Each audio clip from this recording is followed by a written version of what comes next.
شاہ مصر کا خواب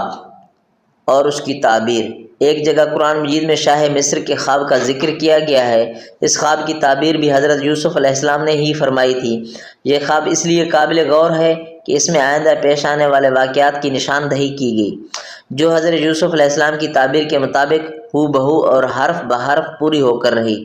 اور اس کے ساتھ ہی علم خواب کا یہ پہلو بھی نمایاں طور پر سامنے آ جاتا ہے کہ اگر صاحب خواب چاہے تو پیش آمدہ واقعات کا تدارک کر کے محفوظ بھی رہا جا سکتا ہے،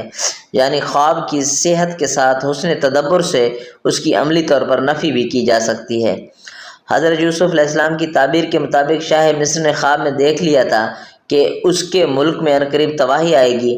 مگر حضرت یوسف علیہ السلام نے اس کے ساتھ ہی شاہ مصر کو اس تباہی و بربادی سے بچاؤ کی تدبیریں بھی بتا دی تھیں،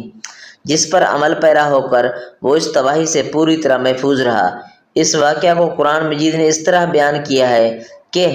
حضرت یوسف علیہ السلام نے کہا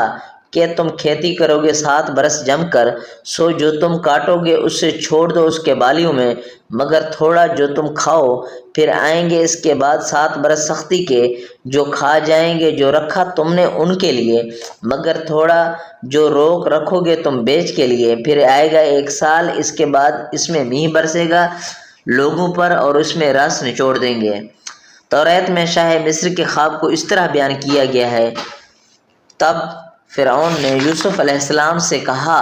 کہ میں نے خواب میں دیکھا کہ دریا کے کنارے کھڑا ہوں اور اس دریا میں سے 7 موٹی اور خوبصورت گائیں نکل کر نیستان میں چرنے لگیں۔ ان کے بعد 7 خراب اور نہایت بد شکل دبلی گائیں نکلیں، اور وہ اس قدر بری تھی کہ سارے ملک مصر میں ایسی کبھی نہیں دیکھیں۔ چنانچہ وہ دبلی اور بد شکل گائیں ان پہلی 7 موٹی گائے کو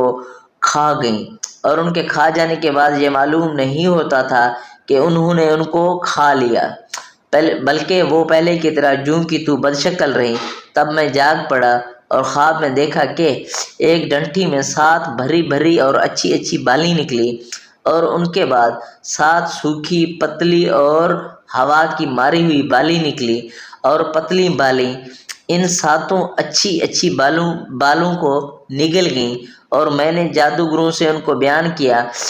پر ایسا کوئی نہ نکلا جو ان کا مطلب بتاتا۔ تب یوسف علیہ السلام نے فرعون سے کہا کہ آپ کا خواب ایک ہی ہے، جو کچھ خدا نے کرنا ہے اس نے فرعون پر ظاہر کیا ہے۔ وہ 7 اچھی اچھی گائیں وہ 7 برس ہیں، اور وہ 7 اچھی اچھی بالیاں وہ 7 برس ہیں۔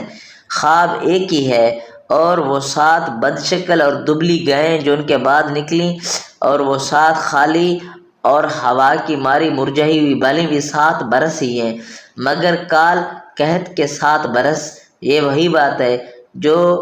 میں فرعون سے کہہ چکا ہوں کہ جو خدا کرنے کو ہے وہ اس نے فرعون پر ظاہر کیا ہے۔ دیکھ، سارے ملک مصر میں 7 برس تو پیداوار کے کثیر ہوں گے، ان کے بعد 7 برس قحط کے ہوں گے، اور یہ قحط ملک کو تباہ کر دے گا، اور ارزانی ملک میں یاد بھی نہیں رہے گی، کیونکہ قحط جو بعد میں پڑے گا وہ نہایت ہی سخت ہوگا۔ اور فرعون نے جو خواب دورخہ دیکھا ہے تو اس کا سبب یہ ہے کہ یہ بات خدا کی طرف سے مقدر ہو چکی ہے، اور خدا تعالیٰ اسے جلد پورا کرے گا۔